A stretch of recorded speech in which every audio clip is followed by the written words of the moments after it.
tomamos como raíces a 3 venezolanos para nuestro proyecto ideológico, empeñados en resistirnos a esa tesis que viene del norte. Alguien me decía hace poco que todo lo malo nos viene del norte. Esa tesis del fin de la historia, del último hombre, de la era tecnotrónica, que las ideologías ya no sirven, que están de modé. No, nos resistimos, no lo aceptamos. Y hemos tomado esas 3 figuras simbólicas. Pero me decía un oficial panameño que todavía hace 4 meses andaba escondido. Me decía ese capitán panameño, a quien yo le preguntaba en la Universidad de Panamá, por cierto, una noche, que por qué andaba escondido, y me dice: yo ando escondido, comandante, porque yo ahorqué a un gringo y tengo auto de detención por asesinato. Ahora, ¿dónde están los autos de detención por los miles de muertos que hubo en la invasión a Panamá? Ese oficial panameño me decía: comandante, usted tiene allá su Dios, que es Bolívar. Nosotros tenemos nuestro santico, que es Omar Torrijos. De forma tal que hay en toda la América Martí, más reciente Omar Torrijos, más reciente Juan Velasco Alvarado, como símbolo de soldados del pueblo también en el Perú, y la experiencia inmensa del Plan Inca.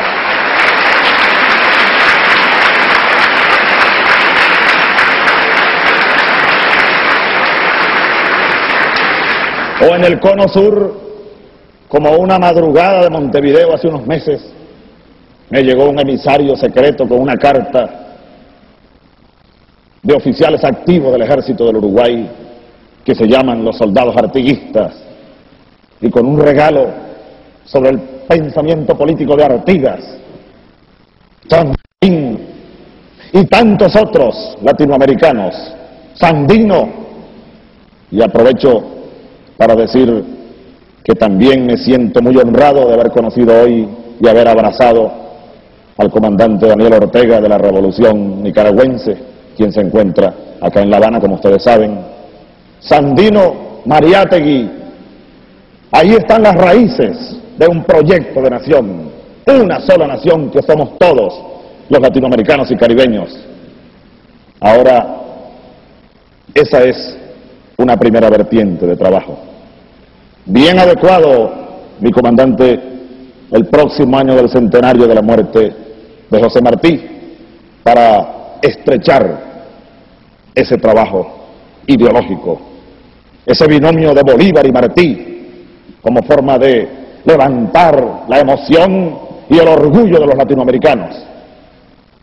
La otra vertiente de nuestro trabajo, para la cual también necesitamos estrechar nexos con los pueblos de nuestra América, es el trabajo organizativo.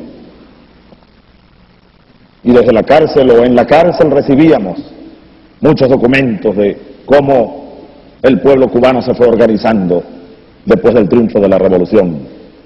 Y estamos empeñados en organizar en Venezuela un inmenso movimiento social, el movimiento bolivariano revolucionario 200 y más allá. Estamos convocando para este próximo año a la creación del Frente Nacional Bolivariano. Y estamos llamando a los estudiantes, a los campesinos, a los aborígenes, a los militares que están en situación de retiro, porque lamentablemente los militares en los cuarteles en Venezuela siguen amordazados.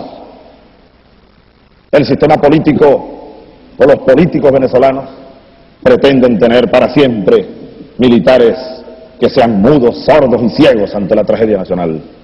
A los militares que estamos en la calle, a los intelectuales, a los obreros, a los pescadores, a los soñadores, a todos, a conformar ese frente, un gran frente social que enfrente el reto de la transformación de Venezuela.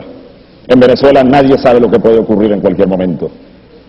Nosotros, por ejemplo, que estamos entrando en un año electoral, 1995, dentro de un año, en diciembre, habrá en Venezuela otro proceso electoral, ilegal e ilegítimo, signado por una abstención, ustedes no lo van a creer, del 90% en promedio. Es decir, el 90% de los venezolanos no va a las urnas electorales, no cree en mensajes de políticos, no cree en casi ningún partido político. Este año nosotros aspiramos, con el movimiento bolivariano, con el Frente Nacional Bolivariano, polarizar a Venezuela.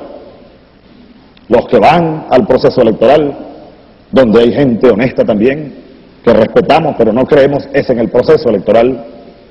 Ese es un polo, y el otro polo que nosotros vamos a alimentar y a empujar y a reforzar es la solicitud en la calle con el pueblo del llamado a elecciones para una Asamblea Nacional Constituyente, para redefinir las bases fundamentales de la República que se vinieron abajo, las bases jurídicas, las bases políticas, las bases económicas, las bases morales, incluso de Venezuela, están en el suelo, y eso no se va a arreglar con pequeños parches. Bolívar lo decía, las gangrenas políticas no se curan con paliativos, y en Venezuela hay una gangrena absoluta y total. Alguien me decía hace unos meses atrás que ¿por qué no permitíamos que el sistema democrático, ese que llaman en Venezuela democrático, madure? Yo le decía que, y aprovecho que he probado unos dulces de mango muy exquisitos aquí en La Habana, yo le ponía el ejemplo del mango, que en Venezuela se pierde porque no sabemos aprovecharlo. Un mango madura cuando está verde, pero un mango podrido jamás va a madurar. Un mango podrido hay que rescatar su semilla y sembrarla para que nazca una nueva planta. Eso pasa en Venezuela hoy. Este sistema no tiene manera de recuperarse a sí mismo.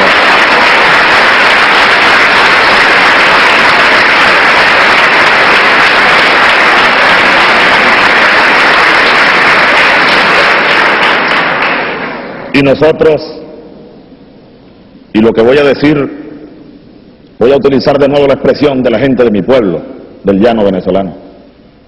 No lo voy a decir porque estoy aquí guapo y apoyado. Lo he dicho en Venezuela, lo he dicho en el Ateneo de Caracas, que ustedes conocen muy bien. Lo he dicho a la prensa, a la televisión, a los pocos programas en los cuales nos dan cabida. Lo dije frente al Palacio de Gobierno en una ocasión después que salí de la cárcel. Nosotros no desechamos la vía de las armas en Venezuela. Nosotros seguimos teniendo, y lo dicen las encuestas del mismo gobierno, más del 80% de opinión favorable en los militares venezolanos, en el ejército, en la marina, en la fuerza aérea y hasta en la Guardia Nacional, que es una fuerza que inventó este sistema y reforzó. Es como la guardia pretoriana del régimen. Pero ahí también hay gente buena. En la policía uniformada, en la misma dirección de política interna, en la policía política. Tenemos una fuerza allí y la alimentamos y la atendemos.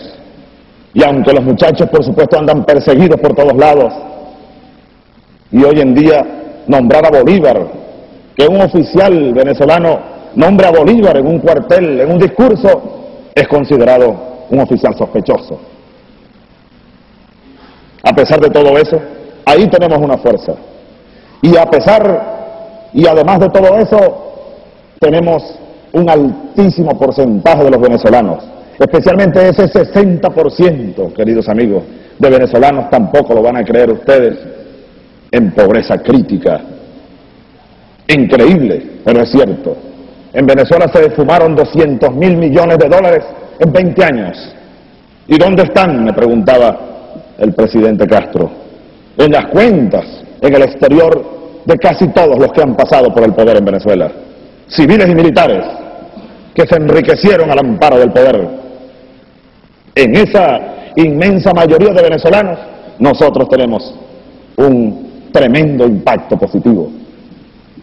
Y al tener esas dos fuerzas, ustedes comprenderán que estamos dispuestos a dar el todo por el cambio necesario en Venezuela.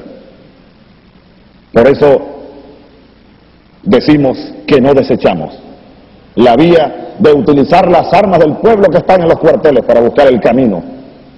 Si este sistema político decide, como parece haber decidido, atornillarse de nuevo y buscar recursos para manipular y engañar, nosotros estamos pidiendo constituyente, y el año que viene, ya les dije, vamos a empujar esta salida. como recurso estratégico de corto plazo.